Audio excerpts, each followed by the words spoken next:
All right, turn up the volume because you don't want to miss a moment of today's episode.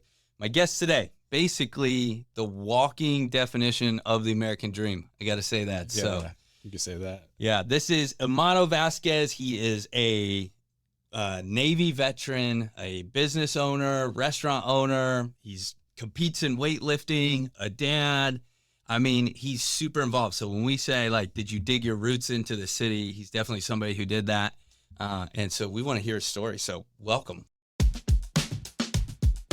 Welcome to This is Jax, a hyper-local podcast. We're going to do our best. We're going to bring on successful business owners, the people who drive the cities, share a lot about what makes our city so great. So you can be confident and comfortable. This is a city that you want to call home.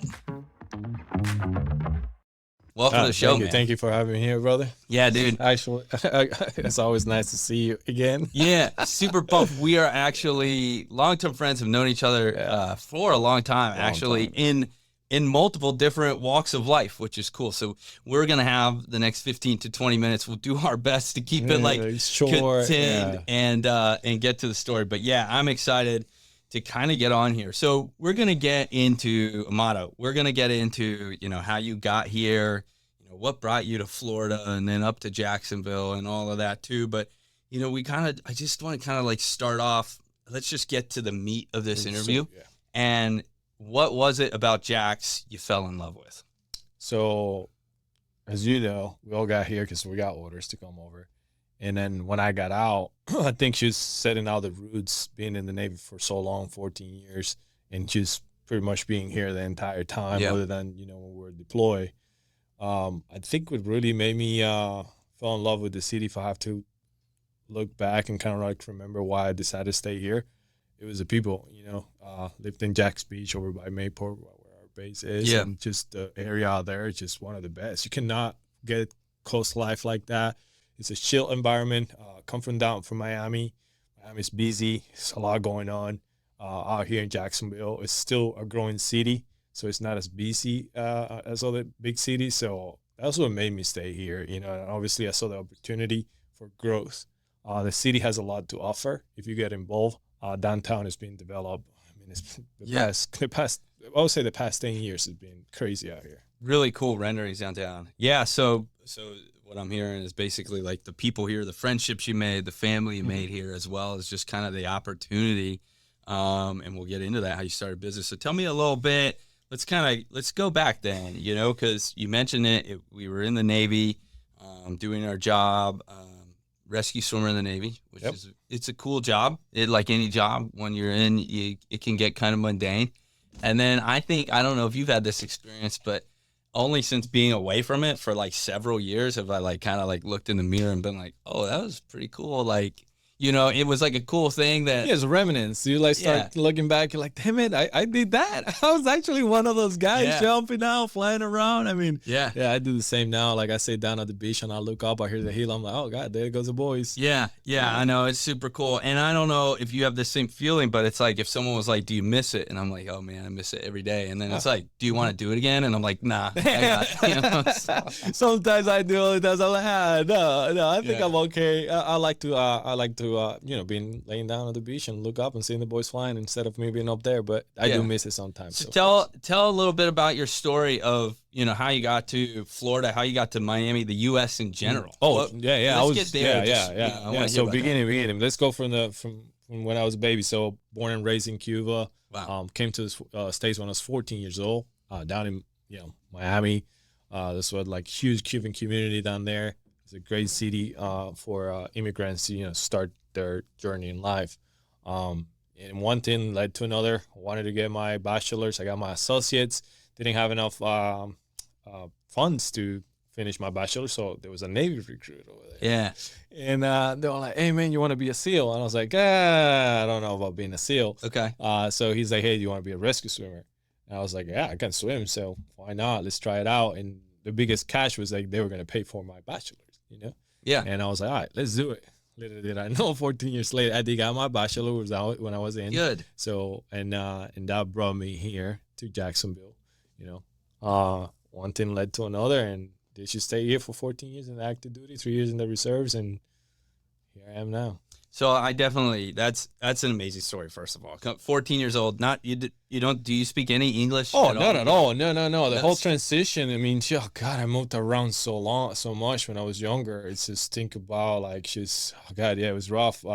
Living. I mean, nothing as bad as Cuba. yeah, I cannot compare one to the other. Cuba's a third world country. Sleeping in the streets. Here was a whole different ball game. wow, As long as you work, you had a place to stay. You had food every day. So that's right, that's a big plus for right. everyone. And so you're able to kind of take advantage of that, and then you were definitely someone, knowing you for all these years and watching you grow and stuff, even definitely somebody who took advantage of every opportunity you had, right? Like those opportunities are there, but unless you put the work in and unless you go after them, like, you're not going to see the fruits of them necessarily. And okay, cool. So you're looking for college degree, looking for a way to achieve that, and the Navy's offering that to you. And so Jacksonville, did you have any idea? Let me ask you this, because the cool thing about being, a lot of jobs in the Navy move around a lot more, I think, than we do. Once you're attached to that helicopter world, as a swimmer, as a crewman, or if you're a pilot or whatever. But there's only so many places, right? There's like, Jacksonville, San Diego, Hawaii, Japan, or, for our rate even, I guess it would just be Hawaii, Yeah, Japan, Hawaii, San Diego, Japan. and Yeah, we Jacksonville, don't have right? much. So, Yeah, we don't have so enough. you only have 4 options. So they're not moving you around a No, whole lot. yeah. And so a lot of us did a full career in Jacksonville. Did you ever have, even in your Navy days, did you ever have an option, or when you were looking to, you know, when you move around from squadron to squadron, were you trying to leave Jacksonville, or did you have options and then decide to stay, or did it just fall into place where you just always were here? What I had the choice a couple times, and I picked Jacksonville just because of family. So Okay. that way I couldn't leave. Yeah. My daughter behind, and having to go move somewhere else. Okay. So it was not an option for me to take it with me. So I had to like always keep family in mind. That's why Yeah. I'm saying I fell in love with the people here.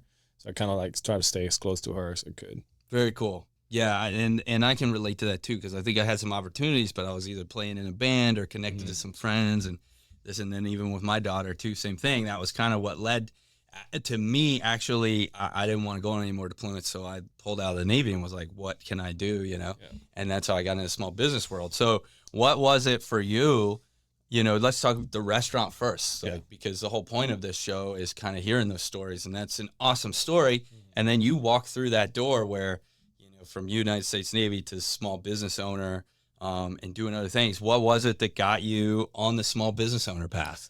I think that was the little like when I came here, the first business I ever opened.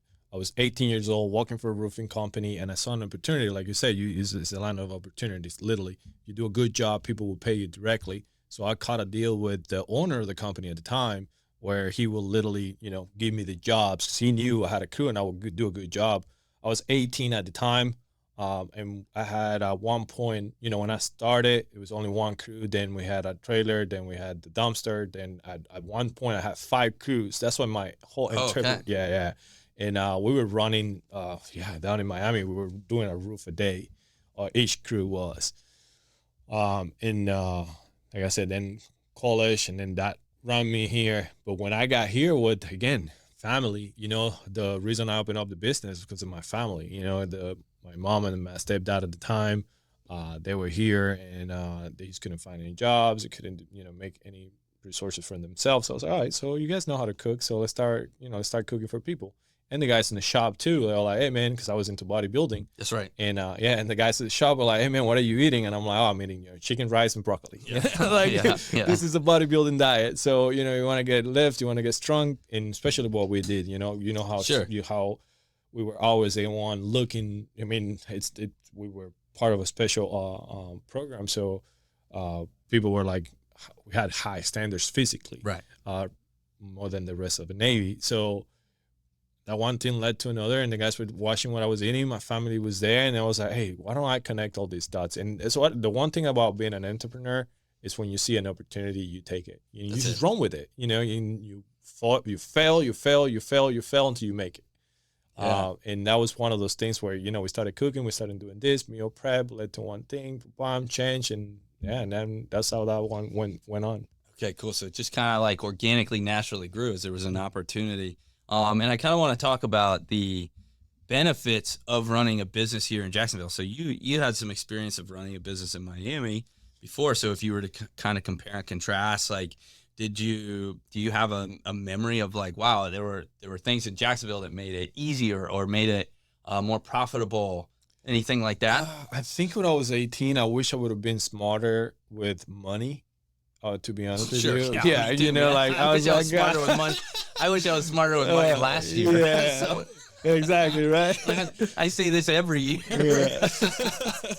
Yeah, man. I mean, when I was younger, I really didn't want to, like, I don't know. It's just a different mentality. Yeah. You know, I gotta look back now, and I was like, I wish I would have stuck with what I was doing, because we're doing really well. You know, I went and I took the test to get my own roofing license at the age of 19. I went down to Orlando, and the guy was like, "Hey, what are you here for?" I was like, "Oh, I applied to get my roofing license." And he's like, "You need 5 years of experience, young man. How old are you?" Okay. I was like, "I'm 19." So, "Oh, we're gonna allow you to take the test, but I don't think you're gonna be able to, find anyone that's gonna sign off that you've been in the roofing for." Yeah, 5 right. years. Wow. So I mean, the one thing led to another, and then, like I say, here was I was in deployment when I opened up the business. I was in back in 2017. I was in I was I was in Enterprise. And I started doing the paperwork. And I remember talking to Tallahassee whenever I could from the boat, calling. Wow. When the email was on. Was on. I got the phone too. Oh, yeah. Special phone calls. Yeah, exactly. Yeah. So, because I told my chain of command what I was trying to do and all that kind of stuff. And that's hard because on a destroyer or a cruiser, there's like one phone. You know, on a carrier, it was a little bit easier to get to phones, but on like, we on a destroyer or frigate even? No, I was in a destroyer at the time, Okay. and the thing that saved us was that we would go to the Enterprise, because we were the DDG 95, James C. Williams. Okay. And then we were attached to the Enterprise. So it was the last deployment. So that's what we were like, get the phone, and I would make the phone calls down in Tallahassee.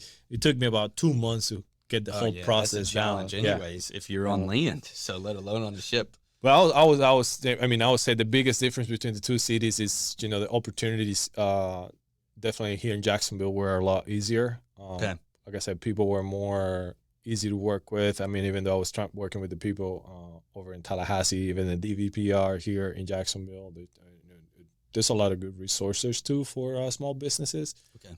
I never taken advantage of anything like that, but I know it's available. Yeah. And when I was in active duty when I opened that business, so it was definitely a learning experience. But I would say wisdom play a great part on that one. Now being older, opening businesses, being a little smarter with money. Good. And I've seen you go from, like, with the restaurant, you've gone from, like, bringing food into the shop to growing past that. And then I think you rented like a small kitchen in one of these like workplace, like shared workplaces. And then it grew to the restaurant. You got the restaurant and all that. And so that's kind of its own little mini machine. And then let's talk about something else real quick while we still have time is the real estate side. You're doing real estate as a business. This is near and dear to my heart. This is kind of like a lot of our listeners out there are trying to decide, like, is Jacksonville, they might not be local, and they're saying, do I want to come to Jacksonville and invest in our city, like actually invest in the dirt, buy a place, raise a family, start a business, run for office? Or they might be people who even live here, maybe some local people that grew up here, and they're looking at opportunity. They don't know how to, make the most of the city, right? Or where they should buy or what they should do. And so that's a big portion of who our listeners are and what they are. So real estate's exciting to me, exciting to them. So I know now it's exciting to you, and you're working on it too. We work at the same company for one, but you're also doing flips and stuff. So share, what doors opened here in the city that caused you or led you to be like, man, I'm getting into real estate. Yeah, the real estate, man, came to me after just doing a bunch of jobs for people, being in the construction business, doing one thing to another, on a couple properties, became a landlord. And then I was like, hey, let me go get my license. Let me pursue this. Let me actually get a couple Airbnbs out there. And I did it. At one point, we had 3 Airbnbs. We had 4 doors, and then one thing led to another. That's where most of my income comes in now. Okay. I'm kind of like stepping a little bit away from the restaurant business and trying to focus more on real estate. I got my license about 1.5 years ago, so I'm pretty new on the sales portion of it. You know, even last year, so for my first year, I sold over 1 million, 1.5. Wow. And all those years of being like sticking. So if you're planning on moving here and looking at the properties, I mean, you have a value. One of the properties is like, we were doing the math, it's like from 2020 to 2024, with 40-50% revenue. Yeah. I mean, you don't get that much back. And when you talk about, it's only 40-50%, but you're talking about $250,000, 50%, that's $125. Yeah. I mean, in 4 years, that's a good source of value, equity that you get in your property. And I mean, the number one resourceful, in my opinion, of everything that I've done in my life, that I have seen the most benefit as far as, you know, my bank account will be real estate. Yeah. I mean, it's a good profitable business when you get into it and you have equity, and you don't have to have the money in the bank, but you have it in equity, you know, which is pretty much money that you pull out. It's debt, and it's cash that you can move around, pay some stuff, invest, keep moving on. You know, you hear many investors talking about it. And in the flip business right now, it's not a flip market, and you could hear some people say that. And I don't think there's ever one thing that you can say, oh yeah, it's a flip market. I think it's an opportunity market. Yeah. When you look at it that aspect, you will always have opportunities. So, you know, we were talking about my life, you know, so it's all about opportunities. Yeah. So that's very passionate about real estate. So if they're planning on moving out here, I would definitely invest in Jacksonville. Jacksonville is a growing city. There's a bunch of room for improvement. The beaches area, I love it. I'm a little bit more risk taker. I like to spend big to gain big. Okay. But if I lose big. So that comes with its risk, you know. I like to stay in areas where I know my profit margin is high. Yeah. Because I don't do anything with, you know, 5 properties that bring me 200 when I could get one that brings me 1,000. Yeah. You see what I mean? So those are all factors that matter when you get into the business. I'd say in the beaches, Atlantic, Jacks Beach. That's where I buy my properties, because that's what gives me the more money you spend, the more return you have. Right. It's kind of like look at the stock market, but it always goes up. Yeah. You know, you could. Yeah. Yeah, and the beaches of Florida are always going to be desirable. You can always buy land, but you will never be able to buy something close to the beach. Yeah. Yeah, and Jacksonville at this moment in time, even though, you know, if we were looking at it from a micro perspective, like if you live in Jacksonville and you're like, what are you talking about? It's so expensive to live here. I would ask you, that's on a micro level. You've seen prices go up recently, but look at the macro level. Compare it to Miami or Tampa, Orlando. Like, we are still, for everything that we have to offer in the city, we're still the best value, you know, and now compare it to other places in the nation, and other states in the way their taxes are set up, and the way they're, you know, maybe they're not as friendly to small business, right? And so you have an opportunity here to buy into what I think is like the biggest little city. Yeah. That's kind of what it's so big, and it has everything, but it still feels like I feel like I know everybody. You could drive in Jacksonville for 45 minutes and still be in Jacksonville. Which is crazy. Like, I'm like, what? Yeah. Like the other day, I was like literally coming from I don't really go over the bridge that much, but when I do, like, you know, just go Orange Park or something like that, you're talking about a 45-minute drive, and you're still in Jacksonville, for the love of God, and you haven't even touched the north side. Yeah. There's even more land out there. You know, obviously being in the meal prep business, I do drive around a lot and meet a lot of different people that, you know, order food and we take it to their houses. Right. And so I get to see every aspect of the city, and it's a big city, it's still growing. And like you said, the numbers when it comes to real estate for people that are trying to move in here, they're nothing like Miami. You know, back in the 80s, people were buying houses in Miami for, I don't know, let's say 80, 90 grand. Now they're worth millions of dollars. Yeah. You know what I mean? So when you look at those numbers, and you might be like, oh, that's crazy. No, but it's a reality. You know what I mean? Like we when we first got here, I remember the first house I ever bought in Jacksonville was worth like, I don't know, 120. Now the same area. Down there, like, and when you looked at these things, you said 2010. So do the math. 2010 and today's era is 2024, right? 14 years, right? It's fair. That's fair. That's fair. Same place, same property is worth close to $600,000. Yeah, it's crazy. That's huge. It is. We have friends. Like, I mean, I bought on the west side of the city, and I sure as heck wish I would have set up shop but at the beaches at the time. But we had different bases, and so I was at the base, NAS Jacks. We were over there, and so I kind of bought on that side to be closer or whatever. And I had a much bigger at the time. I was a little ill-informed and bought a larger house for less money instead of buying a smaller house near the beach for that same amount of money maybe. But today the increase, drastically different. So, and that would still look at it right now, right? It's 2024. You paid that $600,000. Yeah. I promise you, in 14 years, that same property is probably going to be worth close to $2 million. That's why we what I mean? came over to our where we're at now. They're just going to keep going up. You see what's happening. 2025 is going to be a huge year. Minimum wage is going to come up to $15. Yes, it's going to be even businesses like mine and small businesses in the restaurant aspect of it. We are going to suffer. I am. I could see clients leaving. They don't want. People are trying to save more because the price of meals is going to have to go up because you're going to have to pay for that. Yeah. And food. I mean, nowadays when you go buy groceries anywhere, it's high. So all those things are affecting the market, and that's why it is so important. I urge people to just pay attention to what the market is doing, because that affects your wallet, that affects your property taxes, that affects your property value, that affects the land that you're trying to buy out here in Jacksonville. But the one thing is, like I could tell you, the city is doing the best they can, as you and I know, to try to keep those values up, try to keep the city and looking good, because they want people to move in here. Look how many developments they've done in the past 5 years. Oh yeah, it's definitely a city on the move. So if you get in now, you're getting in, and then you're pocketing that future equity.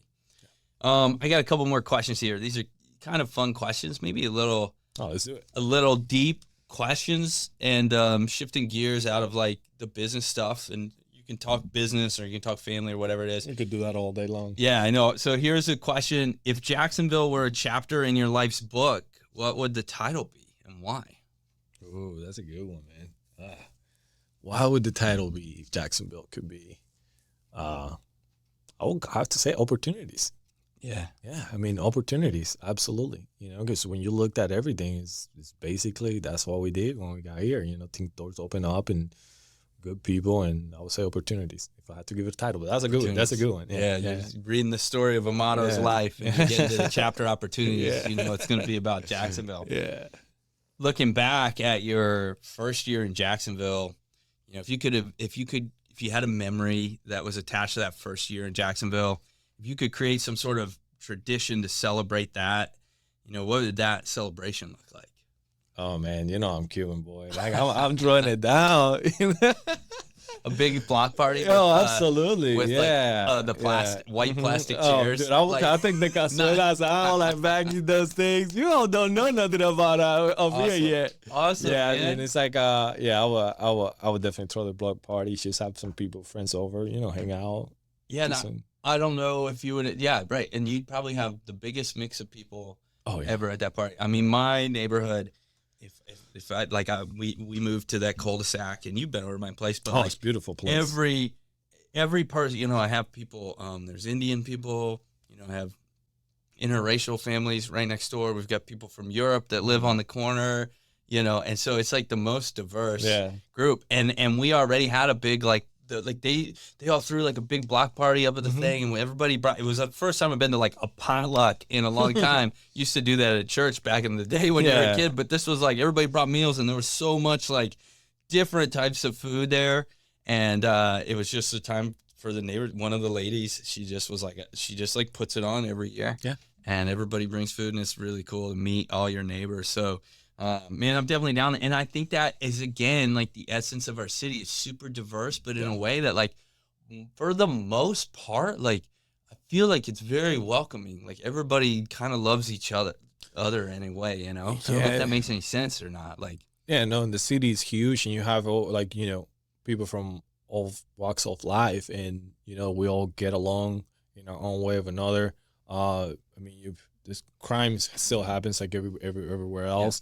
But there's places, like you say, communities like the one that you live in, which is brand new construction. You got your golf cart riding around. Like I have a golf cart down at the beach, and I'm always riding that thing around, having a good time. Yeah. You see the police presence in those neighborhoods, trying to keep them safe and stuff like that. So it's a good city to raise families. There's definitely sections like every other city where it's not perfect. Nothing in life is perfect. Right. And if you come with that open mind of opportunity and changing it, that's it. This is a place to be. I love it, man. Dude, I appreciate you taking time out of your day to drive over here and tell your story. I think it's an incredible story. It's the exact story of people I want on the show, because I want to hear, like, I just am thankful that you came in here to tell thank me. You. Yeah. We chatted today, and look at us now, dude. Yeah, unbelievable. I know we could do this. Might have to be. We'll have you on again in another 6 months and have like part 2 or something. And I feel like I'm going to say that to a lot of my guests here, because there's so much to unpack in such a short amount of time. Anytime. Okay, for everybody listening out there, what's the easiest way? Just one way. If you wanted them to get in touch with you, get a hold of you. If they wanted to ask more about your story, or they have interest in the restaurant or the real estate business, what's the best way to get in touch with you? Oh man, they can text me, call me. I have Instagram, Facebook. What's the number? Give them the number. Oh, my phone number, 305-300-7971. It's right. I know I kept that 305. I had to. And then I have, and then, social media, emails. It's my life. It's like info@islandfreshmeals.com if you want to send me an email, chat with me or something like that. I do have a couple guys that ask questions. You know how it is. We mentor young men that are trying to come up. And, I look for mentors myself. So that's why I tell people, don't be shy. And some of the mentors, they don't have to be older than you. They don't have to be younger. I do reach out to sometimes younger people that are being way more successful than me, and I ask the question, being understanding that we don't have all the answers, and it's a good thing. That's good, man. Right in the trenches of life. Just there. That's it, man. Awesome. Cool, man. Thanks again. Yes, sir. Yeah, dude.